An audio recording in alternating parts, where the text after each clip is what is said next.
Hello, everyone. Welcome to our webinar. I think our plan is to have a webinar every couple of weeks, bringing all our investors, our partners, additional knowledge on markets, on regulatory changes, on insights, on technology. So you can expect a lot more of these sessions from us. Personally, I haven't hosted a webinar in a few months, so it's great to interact with everyone after a while. Um, I think we have a good number of participants, so I think let's just kickstart. People will keep joining in, but let's kickstart. So obviously, as everyone is aware, today we're going to be talking about the new regulatory framework that's proposed by SEBI on MSM REITs. This is going to be a game changer for the industry, for fractional ownership, for the real estate industry, as well as for investors. And I think SEBI's taken a very positive view on the industry, as can be seen in the proposed regulation. So what I aim to do, today in the presentation and then in the subsequent Q&A, is to take everyone through what's been proposed by SEBI, what's happened so far, why this framework, what are the details of the framework or the proposed framework, and what can be expected of the same. So before that, I'm sure there are a lot of our prior partners, prior customers, investors who are joining us. But for people who are joining us for the first time, a little bit about us. We at hBits are democratizing access to real estate. Currently, we are at an AUM of 260 crore with assets spread across Mumbai. In fact, our latest asset, just today, I heard from my sales team, is 90% funded. And we should be wrapping that up in the next week. Post that, we're expanding. We're going to be launching assets in Bangalore, Pune, and another asset in Mumbai in the next couple of weeks to a month. We have over 100 years of experience. We've already exited an asset, one of the only players to have exited an asset at a 17.5% IRR. And overall, the real estate team is evaluating assets worth 20,000 crore. And then only after careful curation and selection do we bring the asset to the table. A few questions are already pouring in, but I think Anuj has already asked a question. But Anuj, let me just run through the presentation and then I'll answer the queries. So firstly, why the need for this regulation? I think over the last few years, 4 or 5 years, we've had a few fractional ownership players come across and come up in India, and they've done reasonably well because on one hand, this is an exit option for developers who prior to this didn't have an exit option. As a developer for a commercial property, your end customer is a tenant. So the tenant is renting out the asset, but ultimately the developer wants to exit the asset and acquire new land and build new buildings. But developers traditionally either had to lease out the full building and sell to a fund where, you have the Blackstones and Brookfields of the world playing, or they could sell to ultra HNI investors where investors could buy 40, 50, 100 crore assets. But those were few and far in between deals. So a lot of these developers had to then take on debt for expansion. And yet these are very attractive asset classes to own, as everyone is aware. Again, not to repeat, but 8 to 9% rental yield along with appreciation, one can make a 15+% IRR. Minimum downside risk because you're owning a hard asset, and you have a grade A tenant with a long-term contract. So on the flip side, investors didn't have access to this asset class, and you had a lot of at a lower ticket size, investors didn't have access to the asset class. When these fractional ownership players like ourselves came up, that's where this this industry has been created. So really what this regulation does is it's formalizing the whole industry. It's giving access and ease of investments to institutional grade assets, to retail investors. A regulatory oversight obviously gives more confidence to investors. When something is regulated by SEBI, there are certain norms, there are certain procedures, there are certain disclosures, there are certain requirements, few of which I'll touch upon in the presentation, that needs to be provided. And that gives comfort and security to investors. So basically, the regulation balances the ease of doing business with investor protection and risk management. And finally, given that, it's going to be regulated, not only regulated, but also listed, one factor and facet that was missing in real estate traditionally, whether it's in India or across the world, is liquidity.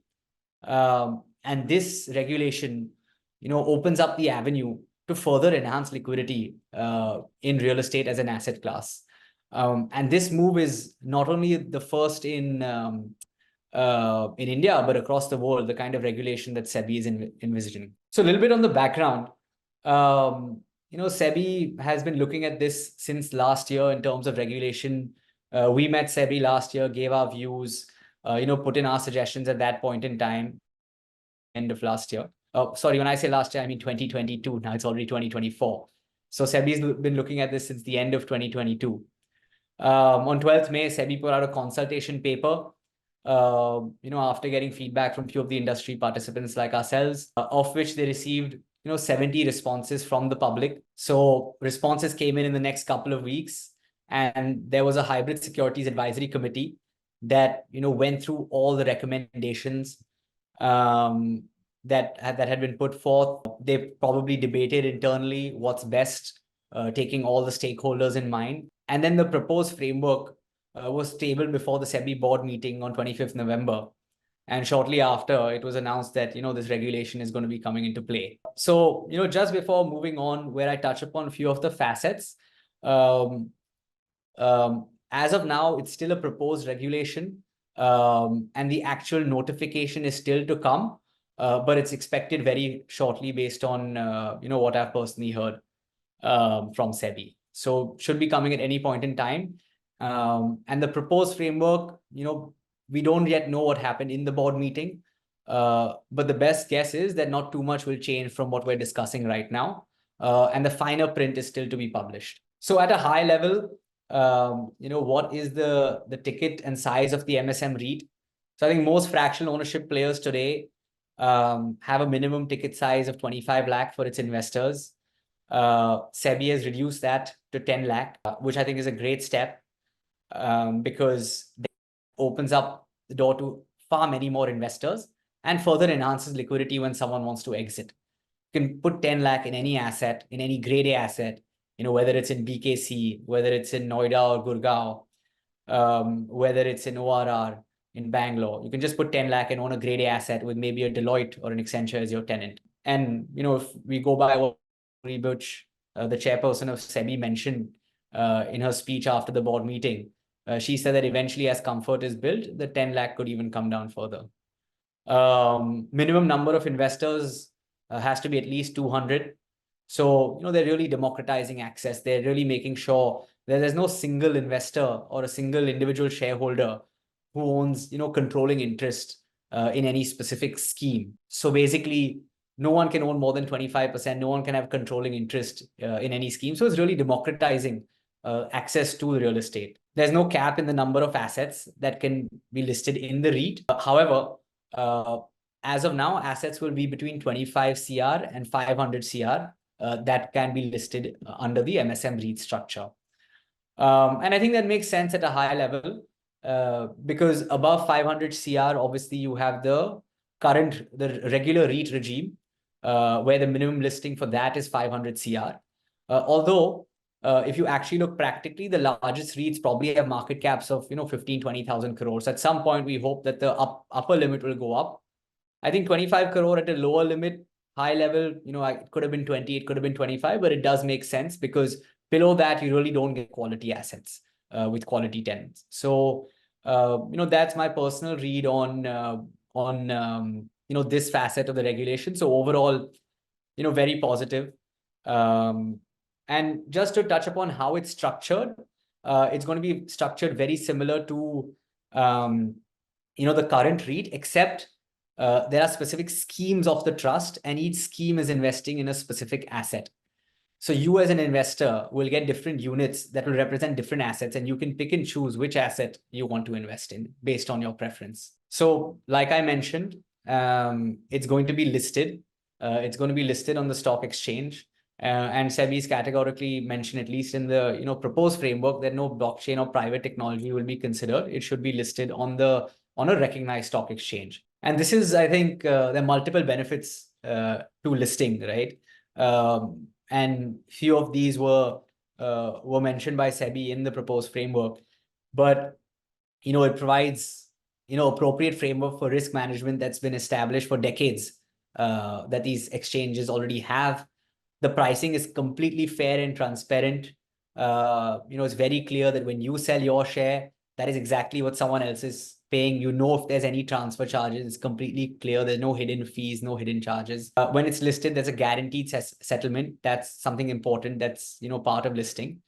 And therefore, there's liquidity and exit options that investors do have. And then, is obvious, there's a framework for in case there's any investor grievance, then you can go to SEBI, you can go to the stock exchange, and this is an already established structure for equity, for mutual funds, and so now real estate is going to be listed. REITs are already listed, but they don't have the liquidity that SEBI had envisioned. So now MSM REITs are coming into the play to solve that gap. The other important thing that SEBI has done is mandated a net worth and an experience criteria for the investment manager. So, for example, hBits would end up being the investment manager for the MSM REIT. And in a way, this is a very appropriate call taken by SEBI, because it ensures that there are no fly-by-night operators who will be operating an MSM REIT. They're only credible, established players that have a minimum net worth. So SEBI has mandated a 20 crore minimum net worth, out of which 10 crore has to be a positive liquid net worth. They also have experience requirement of 2 years experience in fund management in real estate. Or if there's a new player, then 2 key management personnel have to have at least 5 years of experience in real estate or real estate fund management. So again, this ensures that they're only credible players. And in such an industry, you only want to deal with credible players, because not only does the player ensure that they're good assets that are brought to the table, that they work with appropriate law firms to make sure the correct due diligence is done, but also the asset management becomes a very important role. Negotiating with the tenant when the lock-in expires, bringing in new tenants in case there's a vacancy, ensuring the asset is exited at the right price when the investors want to exit. All of these are important roles of the investment manager, among obviously a vast other things that the investment manager does do. I think this was something that was discussed a lot when the consultation paper came out. What would be the amount that the investment manager requires to invest? Earlier, SEBI had mentioned 15%. They've brought that down to 5%. And then eventually the investment manager can bring down their share in each asset as the time period goes on. So in the first 5 years, it's 5%. After that, 6 to 10 years, 3%, and then ramping down to 1% eventually. I think this is something that was debated among everyone, whether it should be 15%, 5%. I think as of now, SEBI's brought in a balanced view where we'll start with 5%. The hope is obviously as the industry scales, since platforms like us are asset light, they model this around the current REIT regime. Although the difference between us and the incumbent REITs is that the incumbent REITs are sponsored by developers or people who are listing their own assets, while in this case we bring on third-party assets. So hopefully SEBI brings this down at some point in the future, so that we can really scale and bring as many assets as possible on the platform. Further, few other points into what kind of assets can be invested in. So under construction properties will not be permitted. I think SEBI has taken that. The idea is to invest in rent generating assets, so that investors can make returns from day one, as well as obviously under construction properties always have slightly higher level of risk. The hope though is that as trust is built in the industry, at some point in the future, under construction properties are allowed up to a certain level, the same way it's allowed in the current REIT regulation. But obviously that trust needs to be built in the industry further. 95% of the amount invested has to be in the asset itself, and this 5% they've probably kept for the security deposit, etc., that lies in FD. And ultimately, when they say that 95% has to be distributed, what they're effectively the intent is to say that the idea is for whatever rent that comes in is to be distributed to investors. They require a NAV valuation on a half-yearly basis, and I think this provides insight and clarity to investors as to what really is the value of my share, that I've invested in. I think this allows investors to exit and enter when they want to. I think half yearly is a good amount. Any more than that, real estate doesn't fluctuate in price more frequently. So I think half yearly is a decent level. That obviously norms in terms of how quickly the valuation report must be done and provided to investors as well as provided to the exchange.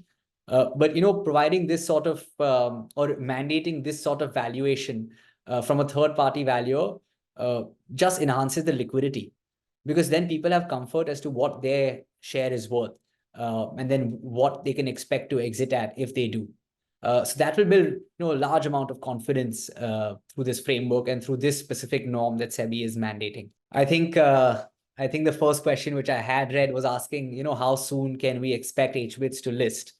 So this doesn't answer that question directly, because obviously we are waiting for that final notification from SEBI to come with the final regulation and the fine print. But after that date, any existing player will have 6 months to get the MSM REIT registration from SEBI. And post the certification is received from SEBI, 6 months to migrate the current structure to the SEBI framework. I think they've given a decent amount of time, overall 12 months end to end, and probably a little bit longer, because obviously you have 6 months to apply, then whatever time to get the certification, and then 6 months to migrate. Although our endeavor as hBits is to be the first platform to list under this structure, so we'll be aiming to do it significantly sooner than the 12 months mandated over here. In terms of expenses, so any scheme, whenever it's listing a new asset, will have to pay either 0.1% or 5 lakh to SEBI to list. In terms of what we will charge the investor as the investment manager, as of now, there's no cap on the expense ratio, but the proposed framework does read that in due course there will be a cap as SEBI understands the market and the market framework a little bit better. So in some point in the future, we can expect a cap on the expense ratio, similar to how it is in various other industries like the mutual fund industry. So few other points. Earlier in the consultation paper, SEBI had proposed a separate IMN sponsor, but now they're suggesting that it'll just be one to reduce compliance costs and any other burden that comes along with running two entities. MSM REIT schemes will not be allowed to raise debt as of today. Again, we hope at some point as confidence is built, this is allowed, but obviously with appropriate limits and disclosures to investor. But as of now, there is no debt allowed on any of the assets. And really, there's no scope for any related party transactions, the way the current proposed framework reads. And I think what SEBI mentioned, the rationale for that in this paper, is that the idea is that they are dealing with single assets that investors are investing in. So they don't want any related party transactions, to ensure that it's really third party assets that are brought onto the platform. And I think this will provide a lot of comfort to investors, given that it's not the investment manager that's liquidating their own assets, the way it's present in the REIT structure. And among a few of the investor rights, obviously a lot of investor rights, these are just the few important ones that we've listed right now. Investors ultimately have the right to remove us, hBits, as the IM, if they feel we're not doing a good job. We don't think that'll happen, but they do have the right to remove the auditor, the valuer, and the investors have the right to seek winding up the scheme. And at any point in time, if new property is to be purchased or sold in a specific scheme, then if there's a deviation of 5% from what a valuer has provided, then an approval from 75% of the unit holders is required. So yeah, these are some of the high level points. And I want to just, end this on a very positive note. I think if we look at it, residential real estate, the investment in residential real estate, and it's written as an investment because not counting your primary residence, the amount in India that's invested in residential real estate is 80 lakh crore. Mutual fund is 46 lakh crore. Fixed deposits are 100 lakh crore. So, with this framework that's going to be coming up, I think sky is the limit for MSM REITs. I think the product offering is something that investors have, really been excited in the last few years. And with SEBI framework coming in, I think the growth of the industry is going to be exponential. Thanks. Thank you. We'll open it up for Q&A. I think we already have a few questions.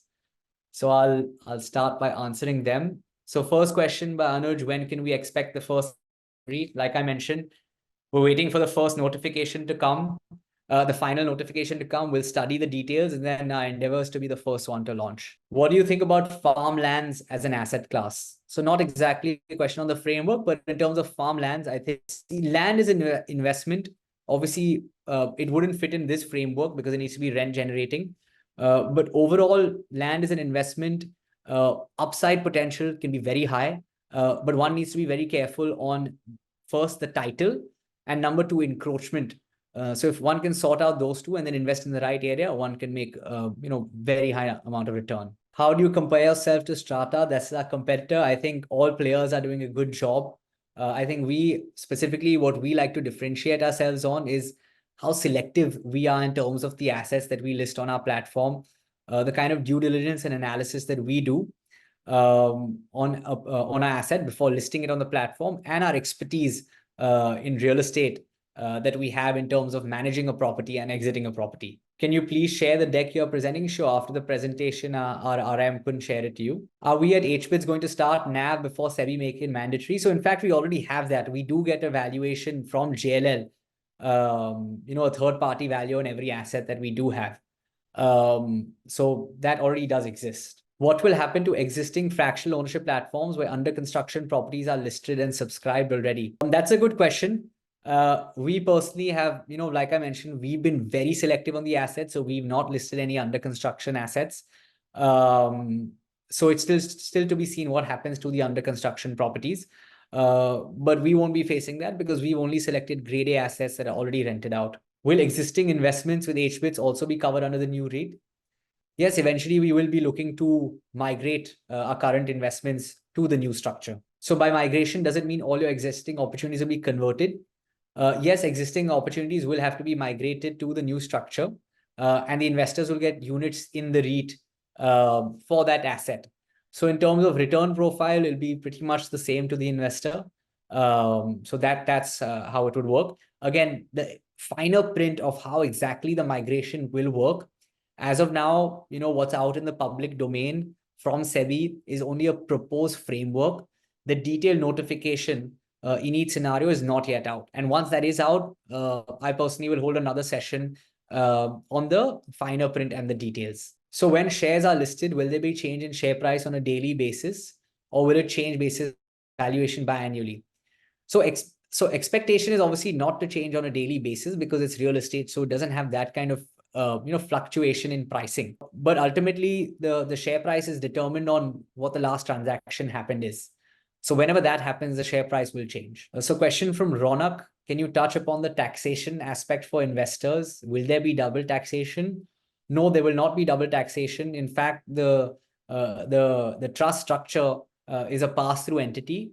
So there will not be any change. No, sorry, let me clarify. There will not be double taxation.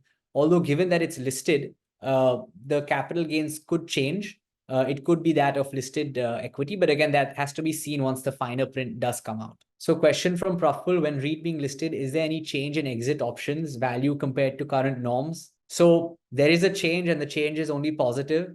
The amount of exit options that one has will just increase substantially. One, because of the ease of exit, given that it's listed, and number two, just the universe of buyers will substantially increase once the listing does happen. And number three is that the ticket size is being reduced to 10 lakh. So obviously the number of investors that can invest 10 lakh will increase substantially. Question from Suresh, when can we expect the complete guidelines and notification? So last I personally heard, they had mentioned 3 to 4 weeks, which was a few weeks ago. So the expectation and the hope is at any point in time now. Similar question from Shiti. Question from Akshat, what is your view on A+ warehouses as an asset class? We are very positive on warehouses as an asset class. Obviously it depends on the location. It depends on how clean your title of land is. And ultimately what price you're paying for that warehouse obviously is important. But looking at macro factors, looking at the growth of e-commerce, looking at the growth of the consumption story in India, warehouses are poised for good appreciation going forward. What type of properties do hBits will be investing into? Will it be only A grade builders or multiple grades? So let me give some clarity into, how we look at properties, because we look at it across multiple parameters. So one is obviously the builder and the building has to be A grade, only then a grade A tenant will occupy it. So we A grade builder, A grade building, and a grade A tenant. We look at the location of that building within the micro market, and then we look at how that micro market is doing within the city. We look at all these parameters in terms, for example, in the building, we look at the quality of construction, whether it's a LEED platinum certified building. In terms of tenant profile, we look at the credit rating, we look at how leveraged the tenant is, we look at the revenue and the profitability of the tenant. We study the leave and license agreement between the tenant and the landlord. So we ensure there's a good lock-in. We look at who's done the fit out. So if there's a tenant has done the fit outs and the stickiness is higher, we look at the security deposit. We look at the notice the tenant needs to give. And then we look at the rental and capital value of each and every property in that micro market and make sure that we are below the market average. So that, when we want to exit or re-rent the property, we are able to do it at the average and, get an upside on the property and on the rental. Is our current FPO less safer than proposed REITs? See, there are pros and cons to every investment. Would not say it's less safer, would not say it's more safer. There are pros and cons to every investment. Though if the question is comparing MSM REITs to the traditional REIT, if that's what I'm assuming, then yes, there are, there are pros and cons to both. The major difference though is that, REITs have assets that, the developer themselves has built and listed their own REIT. While fractional ownership platform and MSM REITs, there are no related party transactions. They're looking at third party assets. Question from Balaji, hBits AUM size is very less compared to other platforms. Our AUM size is lesser, but, I think the differentiator between players is not on the AUM size, but on the returns they provide to their investors and the quality of assets. And I think that's where, ultimately in the long run, what investors should look at. Even if you look at, historical in other industries, whether it's, equity manager, mutual fund managers, and the returns that the asset has provided has no correlation. You have to look at the investment manager, their capability, historically, what they've done. That's what's very important. What's the stand for properties valued less than 25 CR? So yeah, as per the new regulation or the proposed regulation, assets less than 25 CR would not be able to be listed. Question from Aditi, will these REIT units be tradable? Given that it's listed, it's expected that to be tradable. And price discovery is through these valuation reports and the NAV that's on a half-yearly basis. And funny how the questions come. How will the NAV be calculated from Karthik? NAV will be calculated based on the valuation report that's provided by a third-party registered valuer. Is there an asset size or investment amount criteria for each asset like REITs? Yes. So like I mentioned, it's between 25 to 500 CR is the criteria for each asset. Question from Rahul. Will existing investments move to this structure and get listed? Yes, we're endeavoring to do that. Once we look at the fine print, we'll figure out how exactly that happens. Entry pricing is important. Question from KK. Can you speak about what you do, whether and how it ensures the best entry price? The management team have skin in the game. So, like I mentioned, I think I covered that point in terms of how we select assets. And in terms of skin in the game, now we are mandated to have 5% in each asset. A question from Nagarjuna. Do you plan to bring investment opportunities in Bangalore? If yes, how soon would that happen? So we are expecting to launch an opportunity in Bangalore within the next month. A question from Ashish, do we need to wait till SEBI guidelines come into force? Yes, we do. We do need to wait until, any further actionable steps are taken. Question from Balaji, what is the difference between MSM REIT and, traditional REIT? I think I covered that. But at a high level, MSM REIT, you're able to pick and choose which asset you're investing in. In a REIT, it's a basket of assets, and you're investing in a basket of assets. So REIT is like a mutual fund and MSM REIT is like a stock. And the other major difference is REIT so far in India has, assets of developers themselves listed, while MSM REIT, there are no third-party transactions. No questions to invest in under construction properties. No, not in under construction properties as per this framework. The question, will we start looking at Ahmedabad, Calcutta, Hyderabad, Chennai? Yes, we are looking at that. I think after the next 3 to 4 months, so in the next 3 to 4 months, we're launching in Bangalore, Pune, and another one in Mumbai. And then we'll be looking at other cities as well. In fact, in Ahmedabad, we're very positive on GIFT City, and I think recent change that's relaxed certain norms in GIFT City have made it very attractive as a destination. Question from Nafis: will we continue to get monthly income on the existing investment?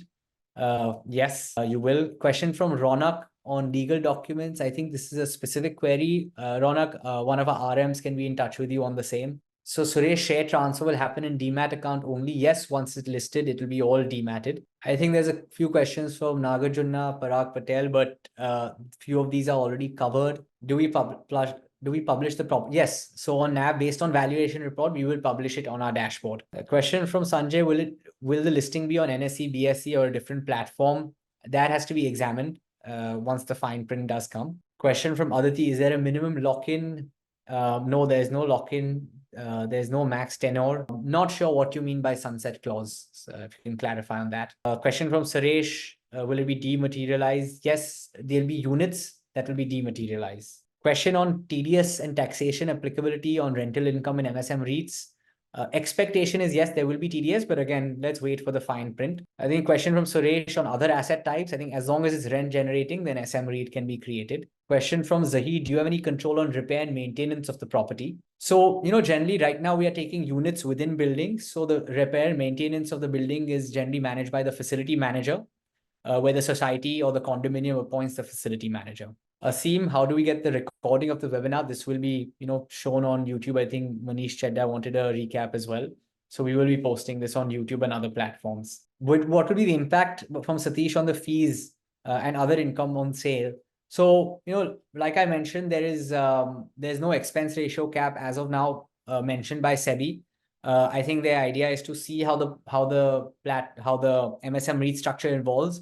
At some point it will come, and at that point we will comply by those requirements that SEBI has. Great. I think a lot of questions still coming in, but we've reached our end of time. So thank you everyone. It's been a great session, and then we'll have another one shortly. I think Samir is going to be having another one shortly in a couple of weeks. Thank you. Thanks everyone.